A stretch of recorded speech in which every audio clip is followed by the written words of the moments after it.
Aujourd'hui, dans African Woman 2.0, nous recevons Karitia Koulibaly de Medeiros, directrice générale de l'Agence nationale de formation professionnelle, AGFOP. Avec une solide expérience dans la fonction publique, elle a su se distinguer par son expertise en gestion de projets et programmes de développement.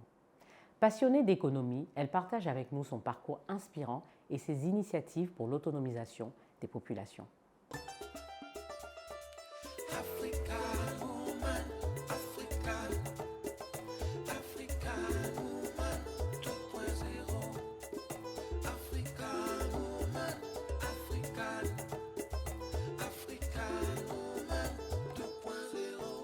Karitia Koulibaly de Medeiros est une experte en gestion de projet avec une carrière impressionnante qui débute en tant qu'assistante chef de projet pour l'Agence française de développement en Côte d'Ivoire. Par la suite, elle gère la réhabilitation de la centrale hydroélectrique de Buyo pour Alstom et met en place des procédures de la centrale d'achat de café cacao. Directrice des études économiques à l'OIAC, Karitia a défendu les intérêts de 25 pays africains producteurs de café. En 2011, elle rejoint l'administration publique ivoirienne, occupant des postes clés, dont celui de directrice de cabinet du ministère de la Promotion et de la Jeunesse. Depuis octobre 2023, elle est la directrice générale de l'AGFOP. Elle est également présidente de la fondation Equity, dédiée à l'égalité des chances. Bonjour Karitia. Bonjour Aïssata. Un plaisir de t'avoir avec nous aujourd'hui sur le plateau d'African Woman 2.0. Alors Karitia, partage-nous un aperçu de ton parcours professionnel et comment tu as rejoint l'AGFOP en tant que directrice générale. Félicitations d'ailleurs pour cette nomination. Merci. Et vraiment merci de m'avoir invitée. C'est vraiment un honneur pour moi d'être ici aujourd'hui. Alors mon parcours professionnel, je dirais qu'il est assez commun parce qu'il y a beaucoup d'Ivoiriens qui ont un peu suivi, on va dire, ce parcours-là, mais il est quand même assez atypique et vous verrez de quoi je parle. Alors moi, j'ai obtenu un bac A1 ici à Abidjan, au lycée Blaise Pascal, et je suis ensuite allée suivre mes études en France, où j'ai obtenu une maîtrise à l'université de Paris-Dauphine en économie et un master en finance d'entreprise aux États-Unis à l'université Harvard de Boston. Et alors, dès que j'ai fini, je disais donc commun parce que les gens font leurs études à l'étranger, mais moi, dès que j'ai fini, j'ai vraiment souhaité rentrer en Côte d'Ivoire parce que je voulais vraiment travailler pour le développement de mon pays. Donc, j'ai commencé en tant que première cadre local à l'Agence française de développement. Comme je dis, c'est avec moi donc qu'ils ont expérimenté cela, puisqu'avant, c'était que des expatriés en tant que cadre, sinon ils prenaient du personnel local pour en fait tout ce qui est support. Et j'ai commencé en 99 là-bas en tant que gestionnaire de projet. J'ai suivi, on va dire, ce chemin de gestionnaire de projet dans un certain nombre de domaines. Après l'AFD, je suis allée chez Alstom dans l'électricité. J'ai travaillé dans le café. Je suis retournée à l'AFD, mais du côté du secteur privé Proparco, toujours dans la gestion de projet. Et en fait, depuis 2011, j'ai souhaité travailler pour l'administration publique directement. Alors, je disais que mon parcours est assez atypique parce que si vous constatez, j'ai dû changer en fait de secteur d'activité. Pas parce que c'était spécialement voulu, mais c'est que en fait, c'était vraiment la période de tous les troubles, on va dire, de la Côte d'Ivoire. Il y a eu justement un coup d'État en 99, donc j'ai eu le temps de terminer à l'AFD. J'ai eu le temps d'aller à Alstom et ça devait, j'aurais continué là-bas, mais 2002, rébellion. Voilà, donc j'ai dû changer. Je me suis dit, je vais aller dans l'agriculture. L'économie de notre pays est basée sur l'agriculture. Là-bas également, 2003, 2004. Coupure du pays en deux. Voilà, déjà coupure du pays en deux avec la rébellion. Mais dans le café, le cacao, ce qui s'est passé, c'est qu'il y a eu une grosse réforme. Et donc, je me suis retrouvée à l'AFD. Pas retrouvée, j'ai souhaité retravailler à l'AFD, mais du côté du secteur privé.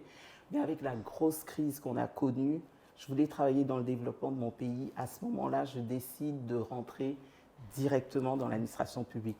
Toujours gestionnaire de projet dans l'eau, les routes. Un passage également au ministère de la Jeunesse, où là, c'est toujours de la gestion de projet, mais plus à un niveau, on va dire, stratégique, puisque c'était quand même au poste de directrice de cabinet.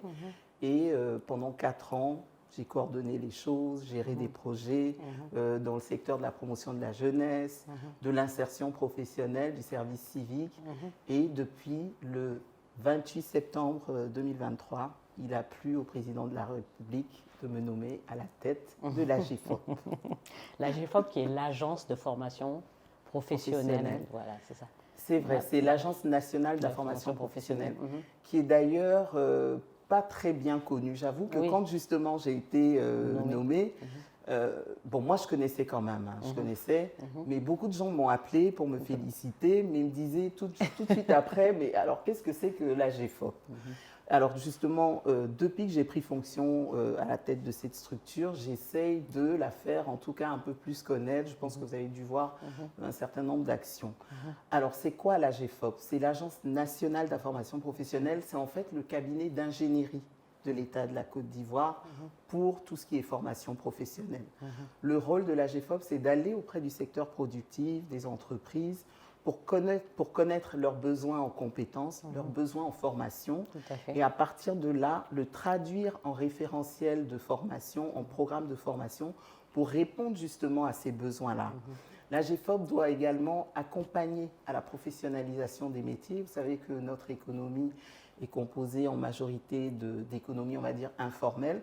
Donc, il faut arriver à professionnaliser tous ces secteurs, savoir, quand on prend une filière, par exemple, faire tout le répertoire des métiers, des compétences associées aux métiers et voir dans quelle mesure… Donne un exemple, par exemple, quand tu dis des compétences, toute la filière, par exemple, un exemple. Je peux donner peut-être dans la filière, on a eu, en tout cas au niveau de la GFOP, à professionnaliser un certain nombre de filières agricoles, que ce soit l'éveilliculture, que ce soit le palmier à huile, c'est de répertorier en fait tous les métiers de seigneur, de récolteur, de vraiment toute la chaîne, et puis de la professionnaliser parce que bien souvent c'est des métiers en fait que les gens ont appris comme ça sur le tard, et on ne se connaît pas d'ailleurs tous les métiers forcément liés à une filière. Aujourd'hui, nous sommes en relation avec la Chambre nationale des métiers de Côte d'Ivoire, les artisans. Donc c'est beaucoup de secteurs informels. Tout à fait. Alors ils nous ont contactés, ils ont 248 métiers, donc que des gens exercent. Ça peut être des plombiers, ça peut être des électriciens, mais sans que cela ne soit, on va dire… répertorié et aussi professionnalisé. Professionnalisé. Parce que, en fait, souvent, quand tu cherches même un plombier, que tu veux le payer, qu'une entreprise veut le payer, souvent tu vas trouver qu'il n'est pas enregistré, il ne paye pas d'impôts. Donc, en fait, c'est pas évident de pouvoir le payer, justement, parce qu'il ne peut pas te faire de facture normalisée, il peut pas… Voilà. Donc, c'est un peu…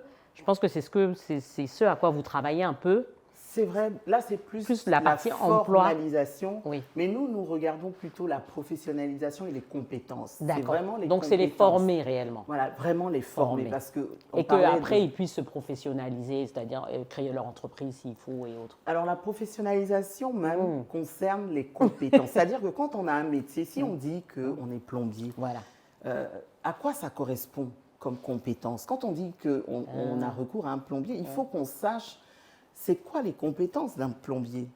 Et pour le professionnaliser, il faut que d'un plombier à un autre, il faut qu'il y ait, on va dire, des normes standards.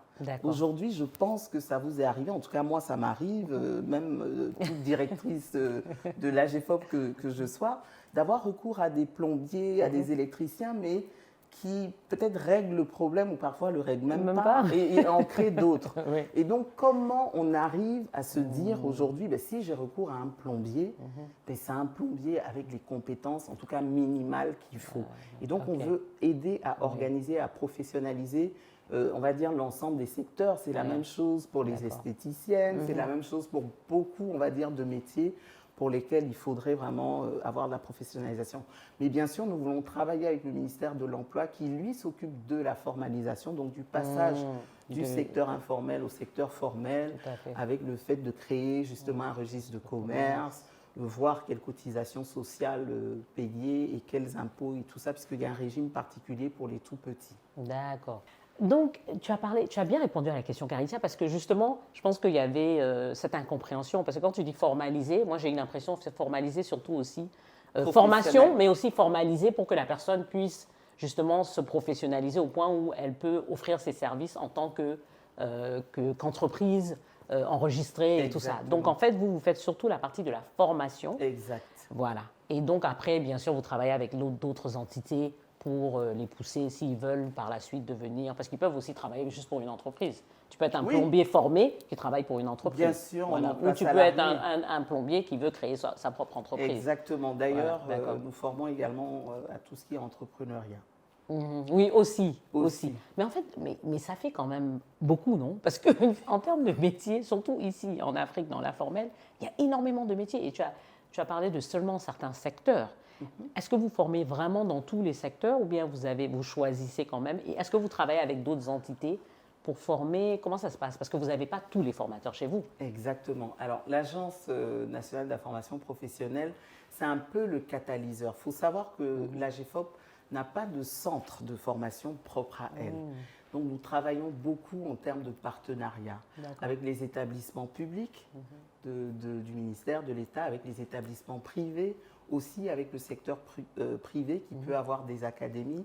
Donc, c'est vraiment en synergie. On peut travailler aussi avec les collectivités territoriales, que ce soit les régions ou les mairies. Donc, ce n'est pas, on va dire, des centres propres à l'AGFOP. Donc, bien sûr, il n'y a pas l'expertise de formateurs dans tous les domaines au niveau de l'AGFOP, mais par contre, nous en avons quand même quelques-uns. Nous avons quand même quelques formateurs. Nous proposons quand même quelques formations que nous sommes en train de mettre à jour en fonction justement des études, des enquêtes que nous réalisons auprès des entreprises, en termes de métiers porteurs, de métiers du futur, pour justement adapter les formations que nous proposons directement au sein de l'AGFOP ou alors avec des partenariats privés ou d'autres établissements publics. D'accord, très bien.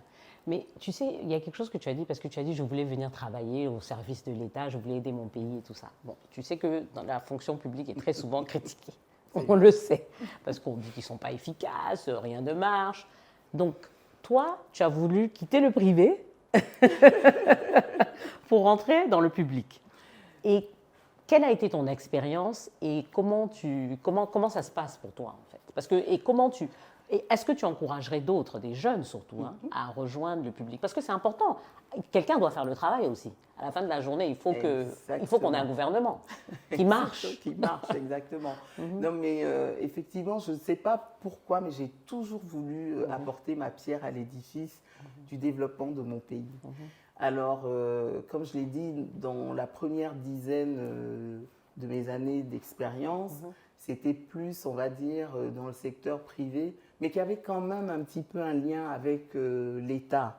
Parce que ce soit à l'AFD ou dans les autres structures, c'était quand même des projets qui, à la fin de la journée, on va dire, apportaient des services aux populations, que ce soit l'électricité, le café, que ce soit, j'ai travaillé, comme je vous ai dit, dans quel domaine? Enfin, dans plusieurs domaines, parce qu'au niveau de l'Agence française de développement, c'était des programmes de financement de projets et donc de plusieurs filières.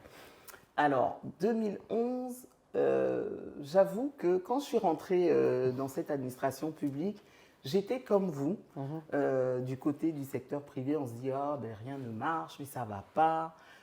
Et puis, alors j'ai eu la chance quand même de travailler avec l'ancien Premier ministre Patrick Hachi, qui à ce moment-là était ministre des Infrastructures économiques. Et alors, est-ce que parce que lui aussi avait commencé son parcours professionnel dans le privé, en tout cas, notre cabinet fonctionnait comme dans le privé. Donc, je n'ai pas du tout été dépaysée. On était, comme j'ai dit, on fonctionnait en gestion de projet. Et puis, comme moi, j'étais conseillère en charge, on va dire, des relations avec les partenaires techniques et financiers, c'était assez fluide. Et je vous assure que les agents du ministère de l'économie et des finances sont très pointus, en tout cas ceux avec qui j'ai eu la chance de travailler, très professionnels. Tout se passait vraiment, j'ai envie de dire, parfaitement bien. Bien sûr, il y avait quand même quelques retards, quelques lourdeurs, mais en tout cas, j'avoue que je me suis en fait fait une autre idée de celle que j'avais avant de venir.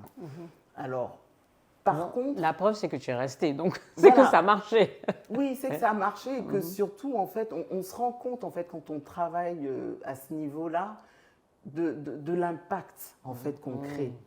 Et donc, moi, je veux vraiment encourager, comme tu l'as dit tout à l'heure, vraiment les jeunes et les moins jeunes, d'ailleurs, parce qu'on peut avoir justement de l'expérience auparavant et venir la mettre au service donc, de l'État. Moi, j'encourage les gens à s'intéresser à la chose publique, à contribuer, parce que j'avoue qu'avant de rentrer effectivement dans ce système, j'étais comme tout le monde, je critiquais, je trouvais qu'ils n'en faisaient pas assez, qu'ils ne faisaient rien. Mais il faut être justement dedans pour se rendre compte que beaucoup de choses sont faites et que peut-être qu'on devrait mieux communiquer. Je ne sais pas en tout cas ce qui fait que les choses ne sont pas sues, mais beaucoup de choses sont quand même faites. Et bien sûr, tout n'est pas parfait. Absolument. Je le vois même d'ailleurs au sein de la GFOP. Et je suis vraiment en train de les secouer. Ce n'est pas toujours facile. Donc, il y en a qui ne sont pas contents, qui grognent. Mais je pense qu'on devrait tous, justement, se mettre au même niveau. Il ne devrait pas y avoir de façon de faire dans le privé différente que voilà, les façons de faire dans le privé. Donc, on est vraiment en train de voir comment harmoniser les choses. Mais en tout cas, il y a de très bonnes compétences. Il faut juste changer, on va dire, les mentalités. Et voilà. Quand tu dis changer les mentalités, c'est important à savoir. Qu'est-ce que tu veux dire par là, changer les mentalités? Parce que c'est vrai que on dirait peut-être que dans le privé, les gens savent qu'ils vont gagner de l'argent, donc ils sont plus motivés. Dans le public, bon, tu vas gagner de l'argent, mais tu gagnes ton salaire de toute façon, quoi qu'il arrive. Bon, dans le privé aussi, finalement. Tu gagnes aussi ton salaire. Donc, bon, avec des promotions, bon, c'est la même chose en fait, quelque part. C'est pas tout à fait la même chose parce que, et si vous parlez avec les jeunes maintenant, ils cherchent tous à avoir un concours pour rentrer dans la fonction publique parce que là-bas, le poste, l'emploi est censé être garanti. Et sécurisé. Sécurisé. Et donc, ils se disent que je fasse bien mon travail ou pas, j'aurai mon salaire.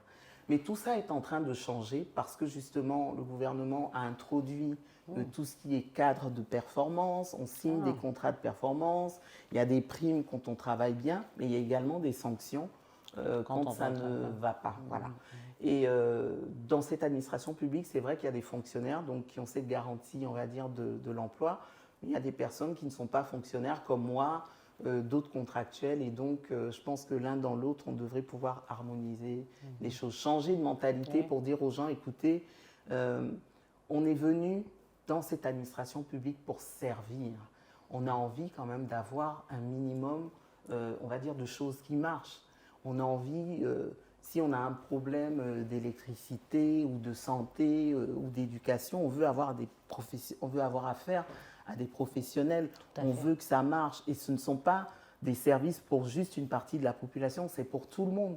Donc, il ne faut pas juste venir prendre son salaire, il faut réfléchir. On est tous utilisateurs. Voilà.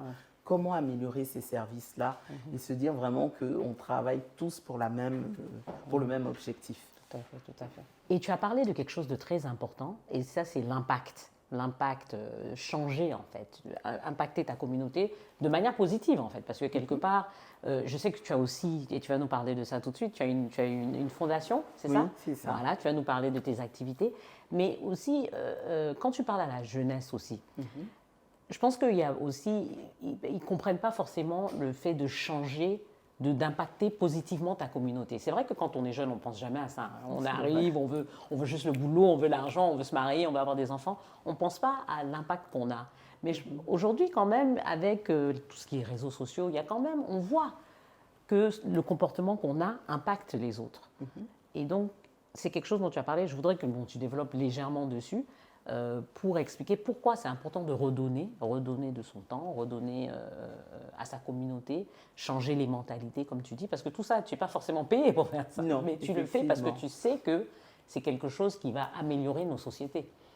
Oui, je pense que c'est une communication qu'on a de plus en plus avec les jeunes.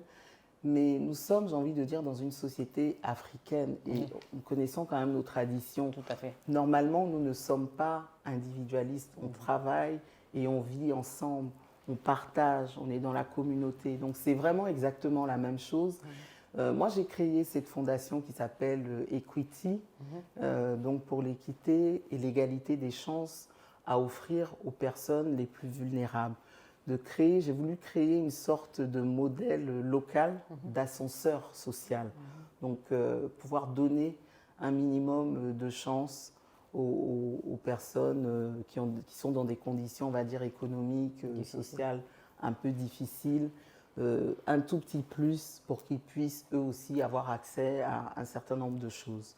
Donc c'était vraiment dans ce sens-là. Et d'ailleurs, les activités que la Fondation mène, elle se fait donc au niveau local avec les jeunes qui, c'est vrai, parfois en bénéficient, mais on arrive à associer et à impliquer donc des personnes, des jeunes, qui eux ont eu quand même, on va dire, la chance d'être un peu plus favorisés. Et le fait de voir, d'être, on va dire, en contact avec les autres, parce qu'on peut vivre à côté comme ça de personnes qui en ont besoin, mais sans vraiment prendre conscience. Mais le fait de les impliquer, de leur montrer que cette petite action-là, elle arrive à changer la vie des uns et des autres, je pense qu'ils le comprennent par l'exemple et en les impliquant. Et ta fondation, elle est basée où? Elle est basée ici à Abidjan, mais nous menons des activités à l'intérieur du pays. Alors la fondation, elle est jeune, hein, elle a été créée à la fin de l'année 2022, mais l'année dernière, par exemple, nous avons pu mettre en place 50 associations de valorisation d'épargne de crédit, justement, et c'était dans la région du Poro, dans la zone de Korogo. Alors les AVEC, c'est des associations de femmes, et les hommes souhaitent voilà, rentrer. Et en fait, c'est des dames qui se retrouvent, elles sont une trentaine en moyenne par AVEC, elles se retrouvent, elles échangent, et on leur apprend en fait à épargner, à avoir cette entraide sociale, parce que quand elles cotisent, il y a une part qui est réservée donc, à tout ce qui est contribution de l'association aux événements malheureux ou très heureux aussi de la vie de chacun. Mais également, les cotisations permettent de constituer une épargne qui sert justement à apporter des crédits et peuvent donner, voilà, on va dire, aux unes et aux autres un apport pour pouvoir mettre en place une activité génératrice de revenus. Et donc, ça dure à peu près 12 mois. Donc, ça y est, c'est bon. La première cohorte est arrivée donc, au terme de ces cotisations. Le partage a eu lieu, mais elles ont souhaité poursuivre justement l'expérience et c'est de nouvelles femmes qui souhaitent se constituer en AVEC. Voilà, mais au-delà donc de ces AVEC, comme on a dit, il y a des bourses, il y a des financements pour les activités génératrices de revenus. Et il y a quelque chose qui nous tient à cœur au niveau de la Fondation, c'est de mettre en place en fait un annuaire qui répertorie toutes les initiatives qui sont faites en faveur des personnes défavorisées ou vulnérables. Parce que ça vient un peu de mon expérience lors de mon passage au ministère de la Jeunesse, et qu'il y avait beaucoup de choses qui étaient faites pour l'insertion des jeunes, mais on avait tous le sentiment, les jeunes eux-mêmes, que ce n'était pas su. Et c'est vrai, il y a beaucoup d'initiatives du ministère de la Jeunesse, du ministère de la Femme, des entreprises privées elles-mêmes, moi je sais que tu as une ONG également. Il y a beaucoup d'instruments ou d'outils qui sont en fait à la disposition de toutes ces personnes-là, mais ils ne sont pas au courant, ils ne savent pas vers qui se tourner. Voilà. Et donc de constituer cet annuaire-là, les collectivités territoriales, les régions, les mairies ont aussi des instruments. Ce serait de constituer cet annuaire-là. Ça existe. C'est de recenser en fait toutes ces initiatives, les mettre, j'ai envie de dire, dans un portail unique, et puis après le remettre à qui de droit. Est-ce que c'est les collectivités? Est-ce que c'est la primature ou un ministère en particulier? On n'en sait rien, mais on souhaite qu'il y ait un portail pour justement regrouper toutes ces initiatives-là et que chacun se dise, écoute, si j'ai un souci, si je suis une femme, si je suis une personne handicapée, si je suis... Il y a des ministères qui s'occupent comme ça de chacun, mais les gens ne savent pas. Et puis c'est dispersé en fait, et c'est éparpillé. Donc regrouper tout ça et puis le mettre à la disposition vraiment du gouvernement et qu'il puisse le vulgariser du gouvernement et des collectivités, hein, parce qu'aujourd'hui mais pourquoi tu pourrais le faire au niveau de ta fondation? Et puis justement parce que en fait ça pourrait être un site web où on a accès à tout, que ce soit bien répertorié. Bon, ça demande du travail aussi, c'est ça. C'est vrai. Mais c'est faisable, en fait. Je pense que c'est juste, ça va prendre du temps. Ça va prendre du temps. Mais parce que j'ai l'impression que c'est mieux que ce soit une personne qui l'ait et qui le mette à la disposition C'est vrai. Parce que qui va s'approprier ça, en fait, en réalité, oui, après? Mais est-ce que c'est à une structure comme ça, privée, de le faire? Mais si c'est fait, mais oui, mais parfois, le privé aussi, on sait que parfois, c'est peut-être mieux fait aussi. Non, mais c'est beaucoup d'initiatives et d'outils, on va dire, prévus par l'État aussi. Donc, c'est vraiment... Oui, mais... Après... Oui, mais là, c'est juste pour les lister. Oui, c'est juste les lister. Donc, c'est pas parce que c'est leur initiative que toi, tu peux la lister. Bon, je t'ai donné le travail à faire. Écoute, on regarde. Je vais t'envoyer mon nom pour mon ONG. Donc, dis-nous un peu, toi, justement, quand nous, on essaye de sensibiliser les jeunes, de leur donner des modèles avec cette émission.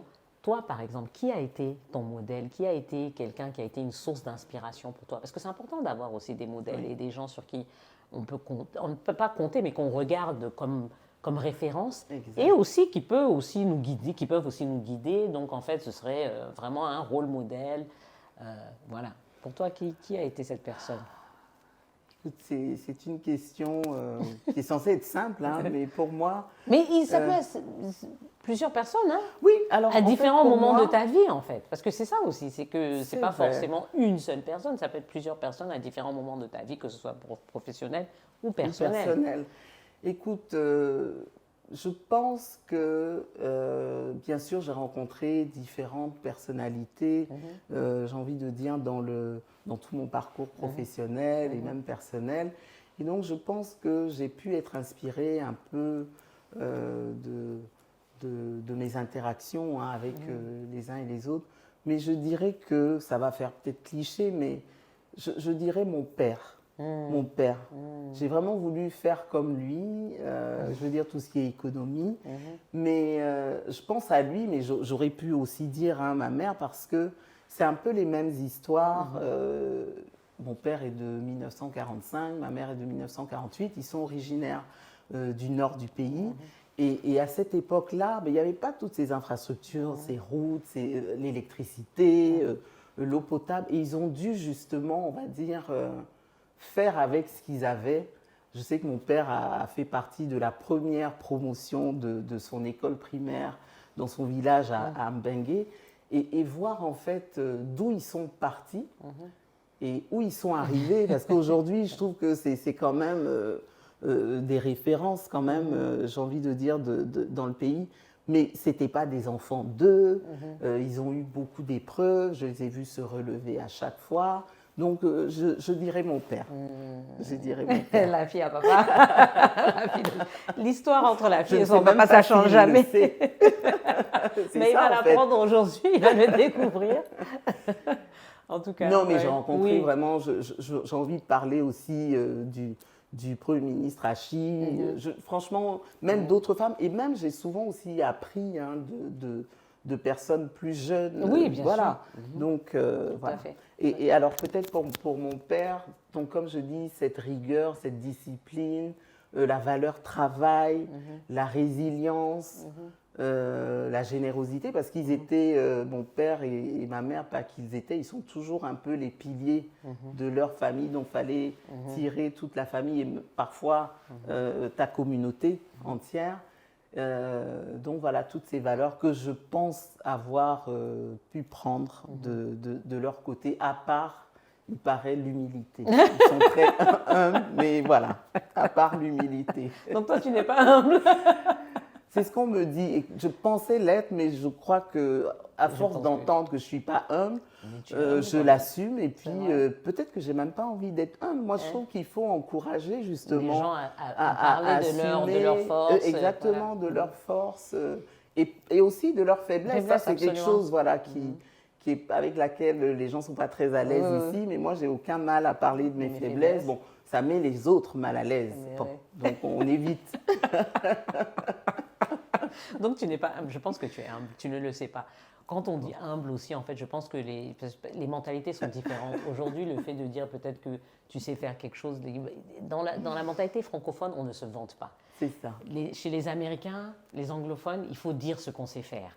On se présente en disant ce qu'on sait faire. Il faut se vendre. Il faut se vendre. C'est deux mentalités un peu différentes. Et je pense que c'est plutôt ça. Non, mais vu mes parents, voilà. Ok, bon, ça c'est autre chose, ça je ne sais pas. Mais dis-moi, comment justement, et ça c'est notre dernière question parce que c'est important et beaucoup de gens veulent savoir, carrière et puis vie personnelle. Comment la gestion du temps, tu as des enfants, tu es marié, comment justement tu fais, parce que travailler dans le public, c'est aussi très prenant. C'est très prenant, surtout à des postes de haut niveau et tout ça. Tu es directrice d'une agence nationale, bon, il y a quand même du travail. Comment tu gères ce temps? Écoute, c'est pas évident. C'est vrai que, en tout cas, pour les postes que j'ai occupés, effectivement, le travail est très, très, très prenant. Mais j'ai la chance d'avoir une famille qui me comprend. Je pense à mon époux, mon fils qui est plus grand et ma petite dernière qui, bon, le subit, mais je suis en train justement… Elle le subit, non? Elle le subit, mais… Mais tu as un système, je suppose. Voilà, on est obligé d'avoir un système de soutien qui parfois, voilà, mais en qui tout parfois cas, est défaillant aussi. Qui parfois est défaillant. D'ailleurs, on souhaite professionnaliser justement le secteur des aides à domicile parce que on en a vraiment besoin. Donc, comment je fais pour équilibrer? Alors, j'essaye d'être organisée pour pouvoir toujours trouver du temps pour ma famille. Parce que dans tous les cas, moi, j'en ai besoin. Pour pouvoir performer au travail, il faut que j'ai pu justement me ressourcer auprès de ma famille, je veux dire, nucléaire, que moi-même j'ai construite, mais également les parents, les frères et sœurs. Mais également, je dis toujours auprès de mon autre famille que sont les amis, justement parce que je trouve que les amis, c'est la famille qu'on a choisie et c'est vraiment très, très, très important pour moi. Donc, trouver toujours du temps, c'est pas toujours évident. Je pense que tu pourras en témoigner, de trouver du temps, justement, mais en tout cas, j'essaie autant que faire se peut de faire cet équilibre-là, de trouver du temps, de faire des choses avec la famille, avec des amis. Et puis écouter de la musique. Avant, je dansais beaucoup.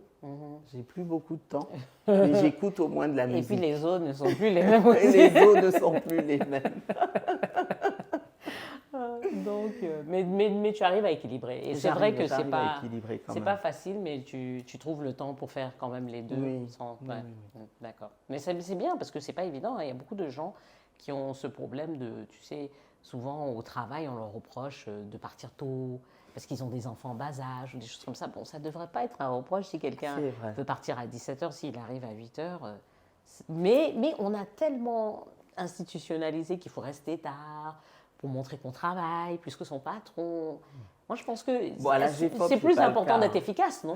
Moi, je pense que c'est plus important d'être efficace, effectivement. Et surtout, les horaires de l'administration, c'est quand même 7h30, 16h30. Et moi, j'avoue que j'avais tendance à travailler beaucoup plus tard, mais aujourd'hui, je suis vraiment d'accord qu'il faut cet équilibre-là pour tout le monde. On passe beaucoup plus de temps, c'est vrai, au travail, mais il faut trouver le temps de passer du temps avec sa famille. Ce que j'ai demandé au niveau de la GFOP, c'est qu'on ait une salle aménagée un petit peu comme une crèche. Très bien. Pour que, justement, quand il y a une urgence ou que l'enfant ne se sent pas trop bien, qu'on ne soit pas obligé de ne pas travailler du tout, parce qu'on ne sera pas efficace et puis voilà, on aura peur. Donc, d'avoir quand même cet espace, cet espace sans abuser, bien sûr. Voilà. C'est pas une crèche. C'est pas une crèche. Voilà. C'est pas une crèche, donc mais vraiment ça permet qui peut, de soulager en fait. Qui peut soulager. En tout cas, merci beaucoup, Karitia. Merci. Maintenant, on va passer au petit cadeau.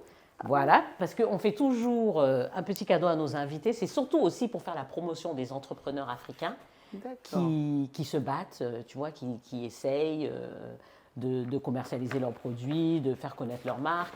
Voilà. Et donc ça, je te montre, c'est Kémy Soa, c'est une dame qui était justement dans le secteur privé, qui s'est reconvertie, qui est maintenant, elle fait du miel. D'accord, très bien. Donc c'est du miel. Le paquet est tellement joli, je ne vais pas l'ouvrir. Tu ne veux pas ouvrir? Ok, donc on ne verra pas, mais c'est Kémy Soa. Mais je peux l'ouvrir? Oui, tu peux, je pense. Bon, après, ah oui, voilà, super. Voilà, c'est une de nos partenaires. C'est bien le packaging, c'est important. Oui, aussi. Ah oui. Voilà. Super. Et tu as vu? Ah oui, je vois la petite note du Cori. C'est ma fille qui va être heureuse. Elle adore le miel. Ah oui, très bien. Merci. Non, merci. je t'en prie, je t'en prie. Et alors, et là, on a, ça tu vas aimer encore plus, J'ai beaucoup des de cadeaux. chaussures, oui, des chaussures de notre partenaire Wadji. Alors Wadji, il commercialise ses chaussures, c'est un Sénégalais. Oui. Donc il fait des magnifiques chaussures et tu vas voir. J'ai déjà vu. J'espère. Oui, tu as dû déjà le voir. Il est quand même. Et ce qui est bien, c'est qu'il peut même personnaliser les chaussures. Il y a beaucoup de paquets là. Hein. Ben oui. il peut même comment on appelle ça? Ah super. Voilà. Moi j'ai dit, Super. je lui ai dit pas trop haut. Parce que je sais que tu ne vas pas porter, mais ça, tu vois que ça s'appelle super bien avec les boubous. C'est super. Ouais, même avec ce que tu portes. Même avec ce que je porte. Ouais, hein. C'est ça. Et tu as vu que les talons sont dorés, la petite touche. Ah, mais merci beaucoup. Merci. Invitez-moi plus souvent. Merci. Le nombre de fois qu'on entend ça, je pense qu'on allait tourner 365 jours sur 365. En tout cas, Karissa, merci beaucoup. Merci. Merci à tous. À très bientôt pour la prochaine émission d'African Woman 2.0. Et avant de nous quitter, n'oubliez pas de vous abonner à la chaîne YouTube de Afrique Femme. Merci et à très bientôt. Africa.